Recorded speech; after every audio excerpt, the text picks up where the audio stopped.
Hi everyone, welcome to MBA Pathshala. Hope you're doing well. So this is the next video in the Best of CAT LRDI project series. So I hope you have been learning from these videos, right? And please share these videos also, right? So अपने friends के साथ share भी कर सकते हो who all are preparing for CAT 24. Right, so let's begin with this session. Before we start with the problem itself, कल हमारा एक important announcement होने वाला है. We have an event, right? So please stay tuned with us. तुम्हें links वगैरह मिल जाएंगे, right?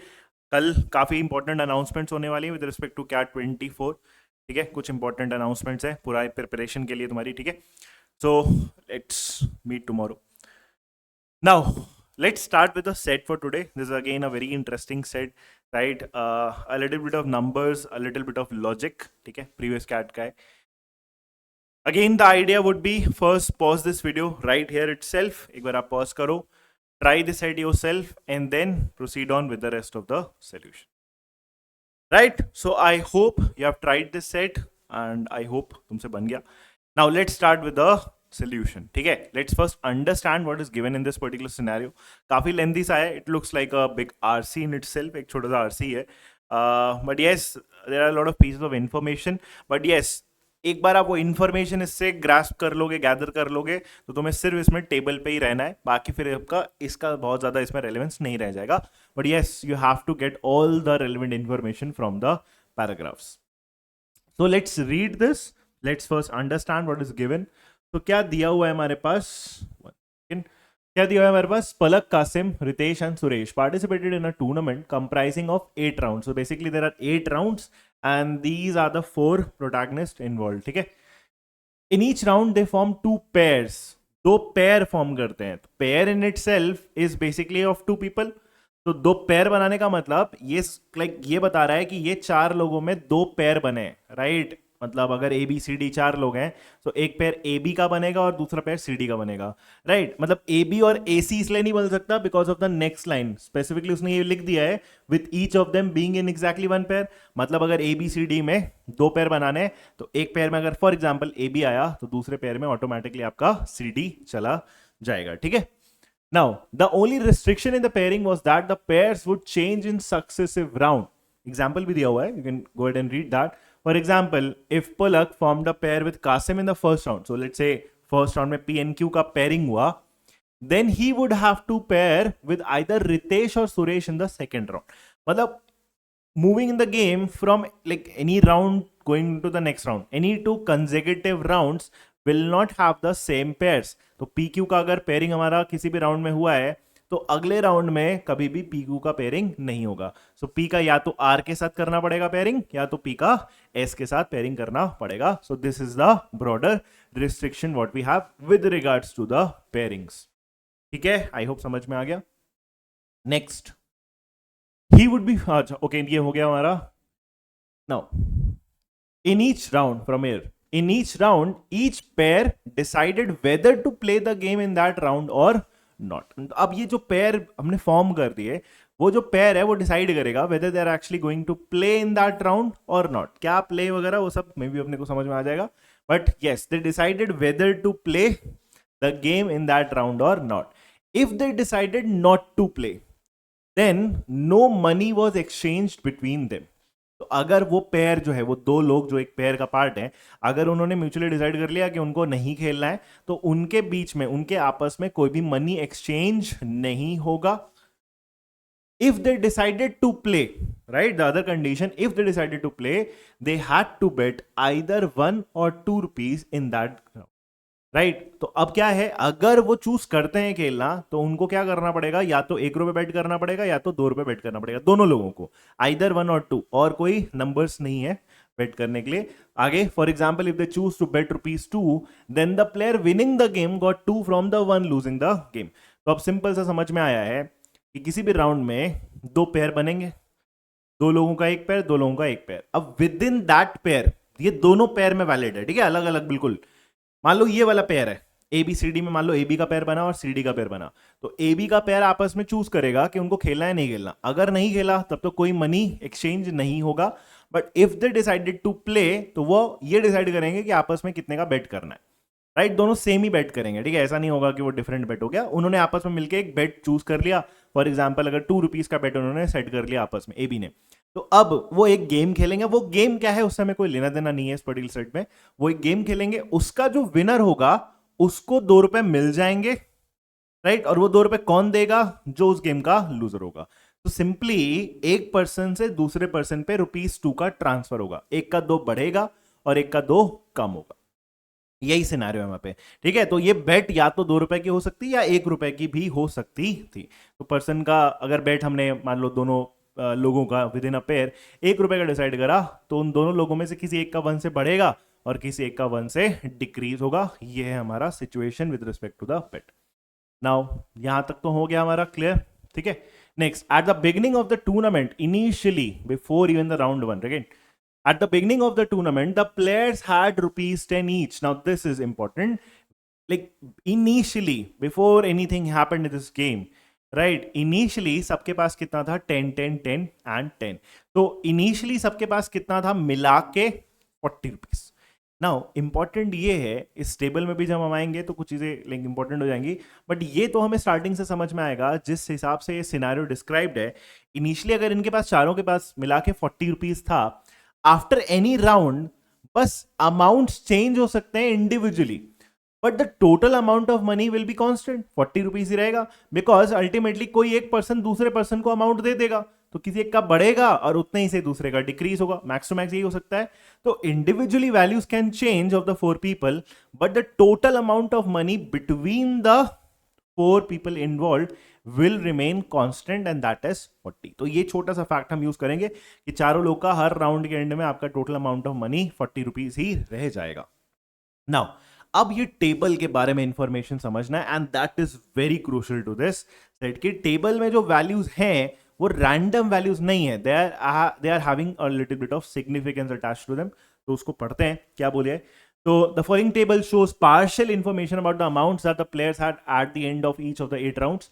तो at the end of some rounds कुछ कुछ प्लेयर्स का हमारा वैल्यूज मेंशन्ड है, ठीक है। नाउ ये इंपॉर्टेंट है, it shows every time a player had 10 at the end of a round, as well as every time at the end of a round a player had either the minimum or the maximum amount that he would have across the 8 rounds। now इसने example बहुत clearly दे दिया है, मैं आपको अलग से समझा देता हूं।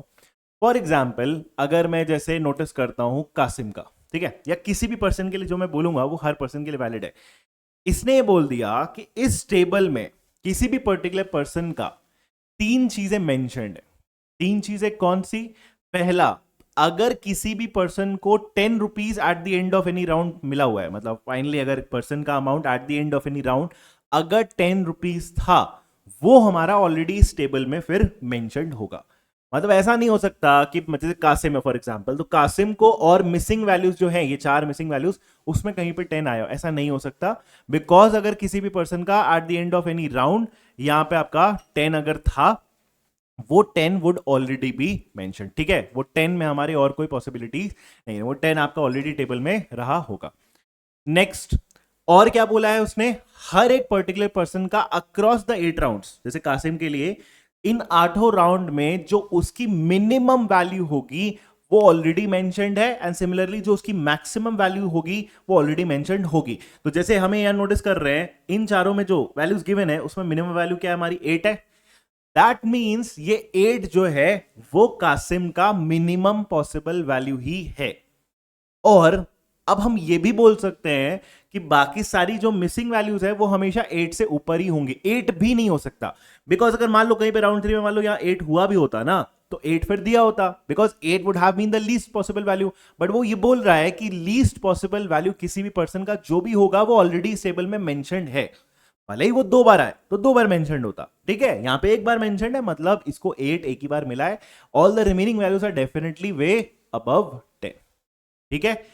इसी सेम तरीके से हर एक पर्सन का अक्रॉस द 8 राउंड जो भी मैक्सिमम पॉसिबल वैल्यू होगा वो भी मेंशन्ड है इस पर्टिकुलर टेबल में, राइट। जैसे कि कासिम पे फोकस करें तो कासिम का सबसे बड़ा नंबर क्या दिख रहा है? 12, and then we can conclude based on that 12 कि कासिम को जो मैक्सिमम वैल्यू मिली है across the 8 rounds would be 12।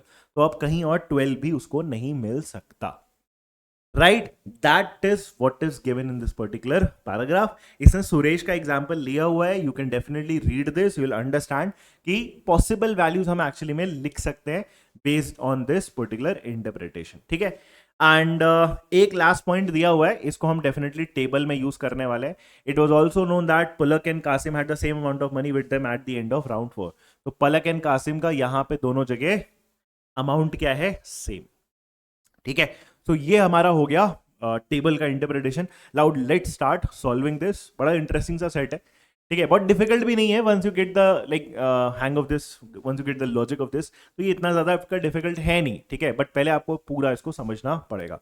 Now सबसे पहला काम तो मैं इसमें ये करना चाहूंगा कि इन कॉलम्स में फिर मेरी पॉसिबल वैल्यूज है क्या, उनको एक बार हम लिख के रख लेते हैं, ताकि जब हम टेबल में वैल्यूज फिट करना स्टार्ट करेंगे तो उन्हीं पॉसिबल वैल्यूज में से कोई पॉसिबल वैल्यू जाएगी. जैसे कि पलक का नोटिस करो, तो पलक का इसमें मिनिमम वैल्यू आपको जो ऑलरेडी दिख रही है वो 10 है ना. तो मतलब पलक का मिनिमम ही 10 रहा होगा, क्योंकि उससे और नीचे अगर कुछ गया होता तो वो लिखा होता. तो मिनिमम ही पलक का क्या है, 10 है, और मैक्सिमम क्या है इसका, 13 है. दैट मीन्स पलक की जो रिमेनिंग वैल्यूज है दे वुड आइदर बी 11 और दे वुड बी 12. 11 और 12 में ही पूरा आपका टेबल जो रिमेनिंग वैल्यूज है फॉर एग्जांपल पलक का, वो क्या हो जाएगा, वो हमारा फिट हो जाएगा. ठीक है. So that is a information for Palak. What about Qasim? Qasim के लिए मिनिमम क्या है, 8 है, मैक्सिमम क्या है, 12 है. 10 भी नहीं आ सकता, याद रखना, इवन दो वो उनके मिडिल में लाई कर रहा है, बट 10 नहीं आ सकता, क्योंकि 10 जब भी होगा हर पर्सन का वो दिया होगा. 10 के लिए स्पेशल केस था. तो 8 से ऊपर यहाँ पे 9 हो सकता है, 10 नहीं होगा, 11 हो सकता है, जो कि 12 से नीचे. तो अगेन कासिम में भी दो ही पॉसिबल वैल्यूज आ सकती है उस पूरे कॉलम में, that is 9 and 11. But then when we see Ritesh, Ritesh के लिए बहुत सारी वैल्यूज हमारी पॉसिबल लग रही हैं. 4 से ऊपर, 10 से नीचे, तो क्या आ सकता है, 5 आ सकता है, 6 आ सकता है, 7 आ सकता है, 8 आ सकता है, एंड ऑल्सो 9 आ सकता है. काफी सारी वैल्यूज है. When it comes to Suresh, वो तुम्हारा वैसे भी यहाँ पे लिखा हुआ है, तो उससे एक बार वापस कर लो. 8 से ऊपर जाना है और 13 से नीचे रहना है, और 10 नहीं आएगा. तो हमारे पास क्या वैल्यूज आएंगी, 9 आएगा, 11 आएगा और 12 आएगा. So it has 3 possibilities, 9, 11 and right. और वही तुम्हें यहाँ पे एक्चुअली में समझाया भी हुआ था. ठीक है. 9, 11 and 12. So these are the possible values.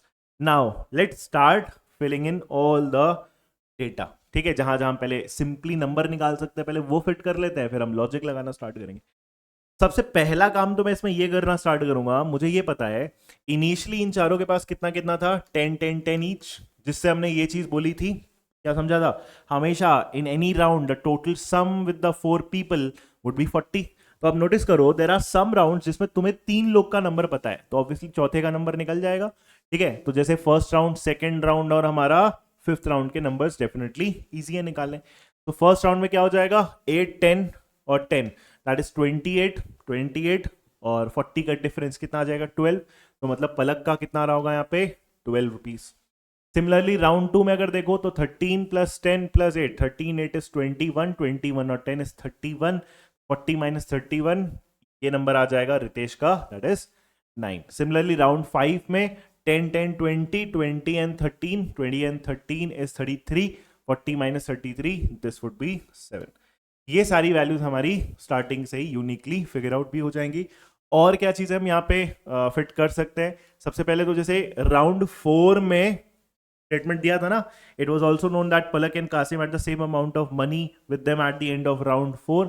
तो पलक एंड कासिम का राउंड 4 में वैल्यू इक्वल है. तो ऐसा नंबर डालोगे जो इक्वल हो और इनपे पॉसिबल भी हो ना, तो सिंपल है, क्या देखोगे, 11 ही तो हो सकता है, 12 नहीं हो सकता ना, बिकॉज में 12 हो ही नहीं सकता. तो इन दोनों में से कॉमन नंबर देख लोगे, so that would be 11. So this is 11 and this is also 11. ठीक है. तो ये हो गया हमारे 11 एंड 11. अब जैसे हम पेयरिंग वगैरह के बारे में भी सोचना स्टार्ट कर सकते हैं, बिकॉज उससे भी बहुत सारे नंबर्स हम निकाल सकते हैं. तो मे बी जैसे आइडिया लेते हैं, लेट्स से फर्स्ट वाले से. ठीक है. कि पेयरिंग कैसे डिसाइड होगी, पेयरिंग ऐसे डिसाइड होगी क्योंकि हमें ये पता है कि विद इन दैट पेयर अगर किसी पर्सन का 2 बढ़ रहा है तो दूसरे वाले पर्सन का हमेशा 2 माइनस होगा. एंड इसी तरीके से अगर किसी पर्सन का 1 बढ़ रहा है तो दूसरे पर्सन का 1 माइनस होगा. ऐसे ही होना है ना. तो जैसे चेक करो, इनिशियली मान लो ये था 10 10 10 10. फर्स्ट राउंड में क्या हुआ, पलक का 10 से 12 हुआ, 2 बढ़ा, कासिम का 2 कम हुआ, रितेश का और सुरेश का सेम रहा. तो can we not go ahead and conclude कि फर्स्ट राउंड में पेयरिंग P एंड Q की ही हुई होगी and they would have chosen to bet ₹2। यही तो हुआ होगा क्योंकि एक का बड़ा 2 से बड़ा है और एक का 2 से कम हुआ है, तो डेफिनेटली P एंड Q की पेयरिंग हुई होगी। एंड बिकॉज RNS के नंबर चेंज नहीं हुए हैं, hence RNS would have been the second pair. बस उन्होंने they did not choose to bet, starting में समझाया था ना कि अगर they choose to not bet तो उनका अमाउंट ऑब्वियसली चेंज नहीं होगा। ठीक है, उन्होंने गेम खेला ही नहीं तो उनके अमाउंट भी चेंजेस नहीं हो। Right, so that is a first scenario. अच्छा, what about the round two में भी कर सकते हैं क्या? पलक का एक बढ़ा है तो किसी एक का एक कम हो रहा होगा ना, तो वही तो पलक के साथ पेयर बनाएगा। तो इसका एक बढ़ा है तो एक कम किसका हुआ है? रितेश का एक कम हुआ है, सुरेश नहीं हो सकता बिकॉज उसका 2 कम हुआ है। तो हमारा सेकेंड राउंड में पेयरिंग किसकी होगी? P एंड R की। सो यहाँ पे पेयर है आपके PR, तो automatically Q and S would have been paired, और वो तुम्हें इसमें दिख भी रहा है। Q का हमारा 8 से 10 2 बढ़ा है और सुरेश का 10 से 8 2 कम हुआ है। So they would have formed a pair. But yes, now round 3 हम फॉर द टाइमिंग तो एटलीस्ट नहीं लिख सकते हैं क्योंकि मुझे वैल्यूज नहीं पता कि किसकी पेयरिंग हुई होगी। ठीक है, बट हम स्टिल अब हम लॉजिक लगाना स्टार्ट करेंगे धीरे धीरे based on this part also कि कौन पेयर बना सकता है जिसमें एक का बढ़ेगा और एक का उतना ही क्या होगा? कम होगा। ये पार्ट हम थोड़ा सा याद रखेंगे। अब और क्या क्या चीजें, कहाँ कहाँ हम नंबर फिल कर सकते हैं? Let's take this, let's say round 3 का तो नंबर नहीं निकाल पा रहे हैं अभी फिलहाल। What about round 4? Now round 4 में अगर नोटिस करोगे तो आप नंबर्स निकाल सकते हो बहुत इजीली। क्यों? क्योंकि राउंड 4 से राउंड 5 में अगर चेक करोगे तो क्या हुआ, इनका 11 था राउंड 4 में और इन दोनों का ही राउंड 5 में सेम 10-10 हो गया। तो हम ये बोल रहे हैं ना कि इन दोनों का ही 1-1 का डिक्रीज हुआ है। अब दोनों का ही 1-1 का डिक्रीज हुआ है तो ये सेम पेयर का पार्ट तो नहीं होंगे, तो ये दोनों डिफरेंट पेयर का पार्ट होंगे। बिकॉज ये दोनों डिफरेंट पेयर्स में होंगे तो जिस भी पेयर का ये पार्ट होगा, इसका तो एक से कम हुआ है तो दूसरे वाले का एक से बढ़ेगा। सिमिलरली इसका भी एक से कम हुआ है तो दूसरे वाले का एक से बढ़ेगा। तो यही जो दोनों पर्सन हैं, that is Ritesh and Suresh, मैं सिंपली बोल सकता हूं इन दोनों का एक एक से एक्चुअली में इंक्रीज हुआ होगा। तो इसका यहाँ पे 7 है तो यहाँ पे क्या रहा होगा? 6 रहा होगा, तभी 6 से 7 हो गया। और यहाँ पे 13 है तो यहाँ पे क्या रहा होगा? 12 रहा होगा, तभी उसका भी 12 + 1 से 13 हो गया। हाँ, प्रॉब्लम यहाँ पे ये है कि चलो मैं अमाउंट तो बता सकता हूं but I can not go ahead and से कि राउंड 5 में पेयरिंग किसकी हुई होगी, बिकॉज यहाँ पे जो 1 का डिक्रीज है उसका करस्पॉन्डिंग जो पर्सन है 1 के इंक्रीज वाला, it could be Ritesh and it could be Suresh as well. तो अभी मैं उसको क्लियर कट डिफाइन नहीं कर पा रहा हूं कि किसका मेरा 1 से बड़ा है किसका 1 से कम हुआ है, तो पेयर हमारा कौन सा बनेगा। तो अभी फिलहाल उस पार्ट को हम यहाँ पे स्किप कर सकते हैं, छोड़ सकते हैं। ओके, और क्या करा जा सकता है यहाँ पे? जैसे मे बी राउंड 8 देखो, राउंड 8 इज गुड। पता है क्यों? जैसे हमें ये तो ऑलरेडी आइडिया है ही ना कि हर राउंड में टोटल 40 का सम बनता है। अब नोटिस करो 13 + 10 इज ऑलरेडी 23, 40 - 23 वुड बी 17। अब मुझे इन दोनों नंबर का सम क्या लेके आना है? 17 लेके आना है। नाउ चॉइसेस देख लो ना, अगर आपको 17 बनाना है, राइट, 23 एंड 17, अगर तुम यहां पे क्या रखोगे? यहां पे अगर मान लो तुम 9 रखते हो, ठीक है, अगर तुम यहां पे 9 रखते हो और 17 का इन दोनों का सम बनाना है तो 9 के साथ यहां पे क्या आना पड़ेगा? तुम्हारा 8 आना पड़ेगा। I hope you able to see that. अगर मैंने यहां पे 9 रखा क्योंकि यहां पे दो ही चॉइस है, 17 बनाना भी है, अगर यहां 9 आया तो 17 बनाने के लिए यहां क्या आना पड़ेगा? 8 आना पड़ेगा। But the problem with that 8 is कि 4 से 8 हो गया उस पर्टिकुलर पर्सन का with in 1 round. That is not possible, right? Maximum changes किसी भी पर्सन का क्या हो सकता है? +2 -2 इतना ही तो हो सकता है, 4 से 8 नहीं हो सकता। And that concludes the fact कि यहां पे फिर 9 नहीं हुआ होगा, राइट? क्योंकि 9 के साथ ही तो प्रॉब्लम है। तो यहां पे दूसरा पॉसिबिलिटी दैट इज 11 हो जाएगा। सो यहां क्या रहा होगा? हमारा 11 रहा होगा, और जो मेरे को 17 बनाना है उसमें ये अगर 11 हो गया तो दिस वुड बी व्हाट? 6। तो डेफिनेटली 4 से 6 मेरा पॉसिबल भी है, राइट? ये हो गया हमारा डन।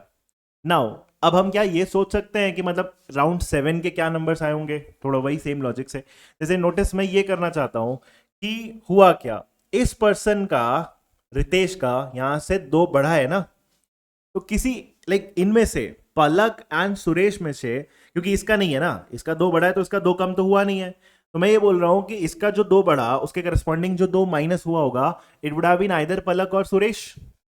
तो किसका हो सकता है वो पॉसिबिलिटी चेक कर लो कि दो मेरा कम होके किसका नंबर बनेगा। अब जैसे ये नहीं हो सकता, बिकॉज अगर ये 13 है और हम ये कह रहे हैं कि इसका दो डिक्रीज होने के बाद 13 बना है, तो इसका मतलब यहां पे 15 रहा होगा, but that is not possible, right. यहाँ पे या तो 11 हो सकता है या तो 12 हो सकता है। तो बहुत सिंपली हम ये बोल पा रहे हैं ना कि इसका जो दो बढ़ा उसके करस्पॉन्डिंग जो दो कम होने वाला पर्सन होगा वो कौन होगा, सुरेश। तो अगर यहाँ पे 10 है और उसका दो कम होके 10 बना है तो वो नंबर क्या रहा होगा हमारा, यहाँ पे 12 रहा होगा, राइट। एंड इसका दो बढ़ा इसका दो कम हुआ तो इनका पेयर है, तो ऑटोमेटिकली इनका पेयर होगा। अब तो सिंपल है, इसका मेरा एक से कम हुआ है ना, तो इसका एक से बढ़ा होगा, एंड दैट मींस यहां क्या रहा होगा हमारा, 12 रहा होगा। ठीक है, तो अब हम पेयरिंग भी बता सकते हैं। राउंड 8 में किसकी पेयरिंग हुई होगी, हमारी इन दोनों लोगों की पेयरिंग हुई होगी, that is P and Q, and definitely उन दोनों की पेयरिंग हुई है, that is R and S, right. So ये राउंड 7 के एंड में भी जो हमारे नंबर्स थे वो भी हमने यूनिकली फिगर आउट कर लिए। नाउ अब हमारा नेक्स्ट पॉइंट कहां हो सकता है, लेट्स ट्राई स्टार्टिंग से एक बार। लेट्स से राउंड 3 में अगर हम चेक करें, ठीक है, राउंड 3 में हम चेक कर सकते हैं। वैसे राउंड 6 का कुछ नंबर भी हम बता सकते हैं, पर चलो let's do round 3 first. Now round 3 में there is one good thing that is happening कि मुझे एक पर्सन का नो नंबर पता ही है, दैट इज 10। अच्छा, अब क्या हम और कोई पॉसिबिलिटी बता सकते हैं? तो अब जैसे मैं नोटिस करूं यहाँ पे ऐसे तो मैं डायरेक्टली नंबर नहीं बता पा रहा, क्योंकि जैसे इसका मेरा दो बढ़ा है, राइट। दो कम किसका किसका हो सकता था भाई, बहुत सारे लोगों का दो कम हो सकता है, ठीक है। जैसे सिर्फ आप जैसे पेयरिंग के बेस पे देखो कि किसका पेयर नहीं बनेगा, तो इससे पहले वाले राउंड में कौन था, इससे पहले वाले राउंड में एस के साथ क्यू था, तो बस क्यू के साथ पेयरिंग नहीं होगी ना, तो मतलब अगर 8 और 10 है तो यहाँ 10 और 8 नहीं होना चाहिए, बस ये मना कर रखा है। बट इसमें और इसमें क्या दोनों में पॉसिबल नहीं है, वो नंबर्स बताएंगे। जैसे इसका दो बढ़ा है तो 9 से 7 हो सकता है ना, डेफिनेटली पॉसिबल है। इसका भी 13 से 11 हो सकता है, डेफिनेटली मेरा पॉसिबल है। तो पॉसिबिलिटीज मेरे पास है, तो मुझे चेक करना पड़ेगा कि कौन सी पॉसिबिलिटी जा सकती है या फिर नहीं जा सकती। तो अब चेक कैसे करा जाए, देखो ना। सबसे पहले जैसे मान लो इन दोनों को देखो, तो इन दोनों के पास दो ही नंबर तो पॉसिबल है। जैसे मान लो कासिम को उठा लिया तुमने, ठीक है, रैंडमली मान लो कासिम को देखा, तो कासिम में यहाँ पे जो नंबर है इट वुड आइदर बी 9 और 11, उन्हीं में तो जाएगा।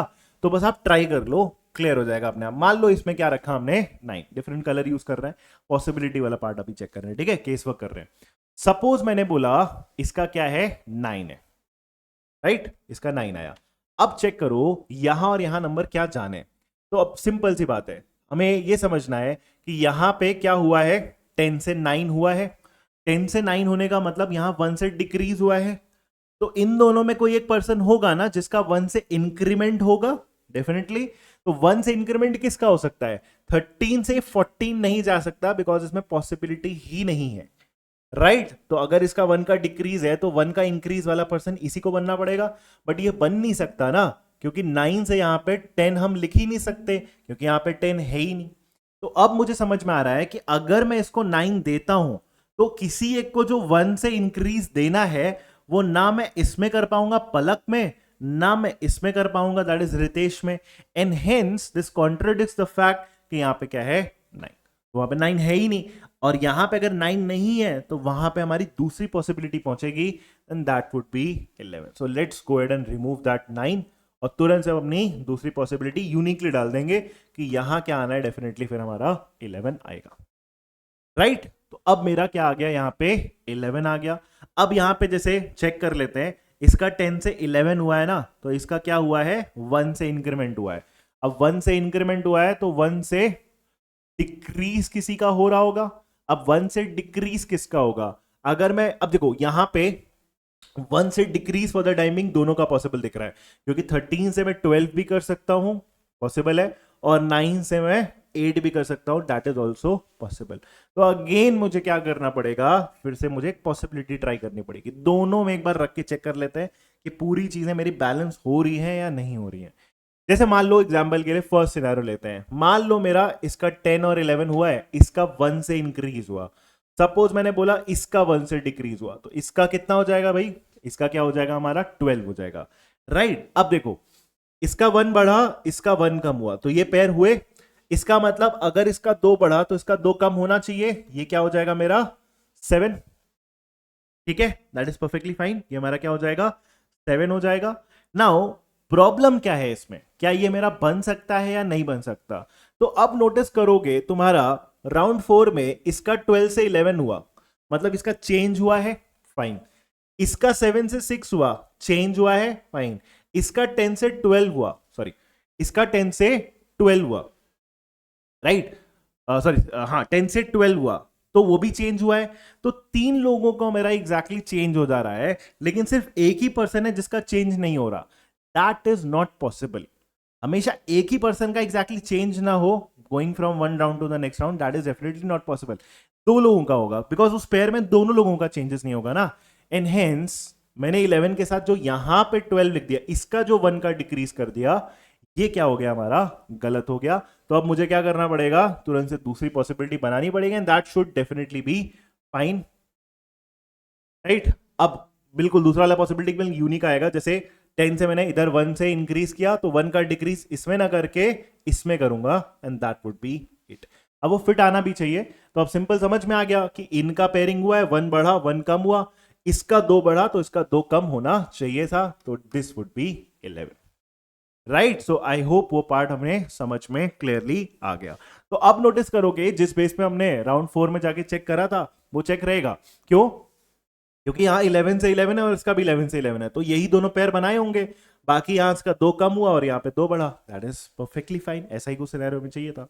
तो अब हम क्या बोल सकते हैं, थोड़ा पेयरिंग के बारे में बोल सकते हैं क्या? जैसे राउंड 3 में इसका 2 कम हुआ और इसका 2 बढ़ा, राइट। सो यहाँ पे किसकी पेयरिंग हुई होगी, पी और एस की। सो इसमें हो गई हमारी पी एस की पेयरिंग, और बचा हुआ Q N R would have been paired, ठीक है। और राउंड 4 में डेफिनेटली फिर पी क्यू की पेयरिंग हुई है और आर एस की पेयरिंग हुई है। So P Q would have been paired and R S would have been paired in round 4। Round 5 देखो, राउंड 5 में अभी भी वो पार्ट शायद हमारा भी अभी भी यूनिकली नहीं बोल पा रहे हैं, क्योंकि यहाँ पे 1 डिक्रीज हुआ था, तो 1 इंक्रीज ये भी था ये भी था। तो मेरा P या तो R के साथ था या तो P S के साथ था, अभी हम नहीं बोल पाएंगे बिकॉज उससे पहले वाले राउंड में PQ था। तो अगले राउंड में PR भी हो सकता था, PS भी हो सकता था, though we have still both the possibility. तो अब पूरा किस चीज पे टिका हुआ है, ये हमारे राउंड 6 वाले नंबर पे टिका हुआ है। तो राउंड 6 फिगर आउट कर लेंगे तो हर चीज हमारा यूनिकली भी आ जाएगा। Now let's do round 6। अब राउंड 6 में क्या हमारे पास कोई ऐसा नंबर है, क्योंकि राउंड 3 में हमारे पास एक यूनिक नंबर स्टार्टिंग से था, दैट इज 10। क्या हमारे पास डायरेक्टली इनडायरेक्टली राउंड 6 में कोई एक नंबर यूनिक है क्या? सोच के देखोगे तो एक तुम्हें नंबर मिलेगा, किसके लिए, कासिम के लिए। क्यों मिलेगा? नोटिस करो, जैसे यहां पे 10 से 12 गया है ना, तो अब बीच वाला ये जो नंबर है, आइदर इट वुड बी 9 और इट वुड बी 11। 9 नहीं हो सकता, बिकॉज 10 से 9 तो जा सकते हो आप एक का डिक्रीज करके, बट 9 से 12 जाने के लिए आपका 3 का इंक्रीज होना चाहिए ना। बट इस गेम में 3 का चेंज पॉसिबल ही नहीं है, एंड हेंस एक नंबर मैं तुरंत से फिक्स कर सकता हूं, and this would be 11, right. तो वो हमारा यूनिकली फिट हो गया किस पे, 11 पे, ठीक। नेक्स्ट, अब मैं जरा एक बार जल्दी से सोचूं, इसका 1 से इंक्रीज हुआ है ना, तो 1 का डिक्रीज किसका किसका हो सकता था? जैसे 10 से 1 का डिक्रीज तो नहीं हो सकता बिकॉज 9 इसमें है नहीं, ठीक है। अब 1 का डिक्रीज मेरा यार इसमें भी हो सकता है और इसमें भी हो सकता है, ठीक है। तो बस वही हम केस वर्क यहाँ पे करना स्टार्ट करेंगे, ठीक है। या आप उससे भी कर सकते हो, क्योंकि इस 10 के नीचे या तो 11 आएगा या तो 12 आएगा, उससे भी तुम क्रॉस चेक कर सकते हो। जैसे कि फॉर एग्जांपल मान लो मैंने बोला यहाँ पे 12 है, ठीक है, ये 11 यूनिक है, इसमें या तो 11 होगा या तो 12 होगा। मैं मान लो 12 के साथ चेक करता हूं सपोज। अब हुआ क्या, इसका 1 से बढ़ा और इसका 2 से बढ़ा, इसका मतलब ये जो दो बचे हुए लोग होंगे उसमें किसी एक का 2 से कम होगा, राइट, और किसी एक का 1 से कम होगा, ठीक। किसी एक का 2 से कम होगा और किसी एक का 1 से कम होगा। तो उसके मेरे क्या पॉसिबिलिटीज है वो मुझे चेक करने पड़ेंगे, ठीक है। किसी एक का 2 से कम होगा और किसी का 1 से कम होगा। पर जहां तक है आप नोटिस करोगे ना, ये पॉसिबिलिटी कभी बन नहीं पाएगी। क्यों? मैं आपको समझाता हूं। जैसे मान लो तुमने इसका 2 से कम किया, ठीक है, ये 5 हो गया, ठीक है। इसका तुमने 1 से कम किया, वैसे ये पॉसिबल है, इसका 1 से कम किया, ये क्या हो जाएगा हमारा 12, okay. Now this looks fine, क्यों? क्योंकि moving into the 7th round अगर आप नोटिस करोगे, इसका 12 से 12 रहा, इसका 12 से 12 रहा, तो ये पेयर बना ले जाएंगे। और 11 से 12 इसका एक बढ़ा और इसका एक कम हुआ, तो ये अपने को सेटिस्फाई होते हुए दिख रहा है। अच्छा, can it be the other way round? अगर यहाँ 2 का डिक्रीज और 1 का डिक्रीज ना करके अगर हम उल्टा किए होते, फॉर एग्जाम्पल अगर हम यहाँ 1 का डिक्रीज किए होते, यहाँ पे 6 आता और यहाँ 2 का डिक्रीज किए होते तो ये 11 आता। ये नहीं हो सकता था, क्यों? क्योंकि नोटिस करो 7th राउंड में इसका सेम रहा 12, लेकिन इसका इसका इसका तीनों का चेंज हो गया। ऐसा नहीं हो सकता ना, हमेशा 2 का सेम रहेगा, 1 का सेम कभी भी नहीं हो सकता आउट ऑफ द 4 पीपल। तो अगर मैंने यहां पे 12 रखा, ठीक है, अगर मैंने यहां पे 12 रखा तो फिर ये 6 से 11 वाला केस ना बन के यहां पे फिर मेरा 5 और 12 वाला ही केस बनेगा, राइट? यहां पे 5 और 12 वाला ही केस बन सकता है, right? So that is definitely one possibility. अब मैं दूसरा वाला केस भी चेक कर लेता हूं। 12, 5 एंड 12 मेरा उसी ऑर्डर में फिट होना है।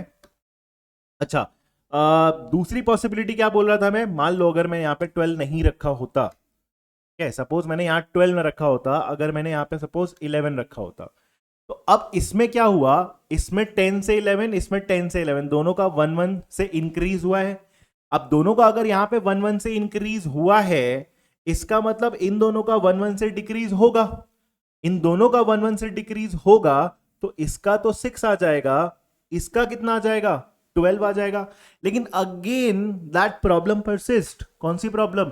इसका चेंज हुआ, इसका चेंज हुआ, इसका भी चेंज हुआ, लेकिन इसका चेंज नहीं हुआ ना, and that is definitely not possible. अकेले एक पर्सन का कभी भी चेंज नहीं होता है, हेंस ये वाला हमारा पॉसिबिलिटी हट जाएगा। और हमने यूनिकली यहां पे फिट कर ही रखा है कि यहां पे 12 जब जाएगा उसी के साथ केस बनेगा, और वो भी कौन सा केस बनेगा? 5 एंड 12 का, right? So now we can go ahead and figure out all the possible pairs, और उसके बाद हम क्वेश्चंस पे भी जा सकते हैं। That is the final table, उसके साथ जो नंबर्स हमारे हैं। अच्छा, राउंड 7 में और चेक कर लेते हैं। तो राउंड 7 में बहुत क्लियरली दिख रहा है कि पलक और सुरेश के नंबर चेंज नहीं हुए हैं। सो इसमें पलक और सुरेश ने पेयर बनाया होगा, ठीक है, पी एन एस ने पेयर बनाया होगा, और बाकी क्यू एन आर ने पेयर बनाया होगा, क्यू एंड आर। इस राउंड में इसका 2 बढ़ा है और इसका 2 कम हुआ है, बस वही पॉसिबिलिटी है। तो राउंड 6 में हमारा पी एन आर का पेयर बना है, सो पी आर का पेयर बना है, बाकी क्यू एन एस का पेयर बना है। अब हम राउंड 5 में एक्चुअली में बोल सकते हैं, क्योंकि मेरी प्रॉब्लम क्या थी तब से, ये पी ने या तो इसके साथ पेयर बनाया, क्योंकि 1 का डिक्रीज 1 का इंक्रीज, पी आर भी हो सकता था और पी एस भी हो सकता था। अब चेक करोगे तो पी आर जस्ट राउंड 6 में बना है ना, तो उससे पहले वाले राउंड में पी आर नहीं हो सकता, राइट? तो पी एस रहा होगा। सो यहां पे पी एस की पेयरिंग हुई होगी और यहां पे क्यू आर की पेयरिंग हुई होगी, and that is the final table. और इसी टेबल को यूज करके we can actually go ahead and solve all the problems. तो आओ क्विकली देख लेते हैं यहाँ पे। What best, first problem, what best can be said about the amount of money that Ritesh had at the end of round 8? तो Ritesh at the end of round 8 exactly कितना आया उसका? 6, पूरा ही यूनिक है। What best can be said about the amount of money that Palak had with him at the end of round 6? तो Palak at the end of round 6 exactly 12. That is again the first option. Third, how much money did Ritesh have at the end of round 4? So Ritesh at the end of round 4, that is 6. ठीक है, round Ritesh at the end of round 4, that is 6. How many games were played with a bet of 2? तो वो अपने को check करना पड़ेगा how many games. तो जैसे इनिशियली फर्स्ट राउंड में 2 बढ़ा 2 कम हुआ, इनका चेंज नहीं हुआ, तो एक तो यहां हो जाएगा, ठीक है। विद इन 1 राउंड 2 गेम्स भी हो सकता है अगर दोनों पेयर का ऐसा कुछ हो रहा होगा, ऐसा पॉसिबिलिटी देखना पड़ेगा। बाकी फिर यहाँ 12 से 13, 8 से 10 और यहाँ 10 से 8, एक तो यहाँ गेम हुआ होगा राउंड 2 में। फिर यहाँ पे 13 से 11 2 कम हुआ है और यहाँ पे इसका 2 बढ़ा है, बाकी इनका तो 1 का चेंज था, हमें बेट 2 का देखना है, तो यहाँ पे एक हुआ होगा। राउंड 4 में यहाँ पे चेंज नहीं हुआ है, यहाँ 2 से बढ़ा 2 से कम हुआ, राइट, वही से वर्षा। तो यहाँ पे हमारा राउंड 4 में भी एक गेम हुआ होगा। राउंड 5 में 1-1 और यहाँ 1-1, तो इसमें राउंड 5 में कोई भी 2 वाले बेट का गेम नहीं हुआ है। इसमें राउंड 6 में 2 बढ़ा, यहाँ पे 2 कम हुआ, बाकी तो 1-1, तो यहाँ एक गेम हुआ होगा। देन यहाँ पे 12 से 12, 12 से 12 और यहाँ 1 के चेंजेस है, तो इसमें राउंड 7 में भी 2 के बेट का गेम नहीं हुआ होगा। राउंड 8 में मेरा 4 से 6 और 12 से 10, यहाँ एक गेम हुआ है, बाकी तो ये 1-1 वाला है, तो यहाँ पे एक गेम हुआ होगा। Total of 4 + 2, that is 6। Then finally fifth problem, which of the following pairings was made in round 5? Round 5 में हमारी कौन सी पेयरिंग थी? तो यही हमने सबसे लास्ट में फिगर आउट करा है। तो PS एंड QR की पेयरिंग है, तो फ्रॉम द ऑप्शन थर्ड वाला हमारा सेटिस्फाइड हो जाएगा, that is Palak and Suresh. Right, so that is the set. I hope you have understood it. If you have any doubts, you can just go ahead and put in the comments. Thank you guys.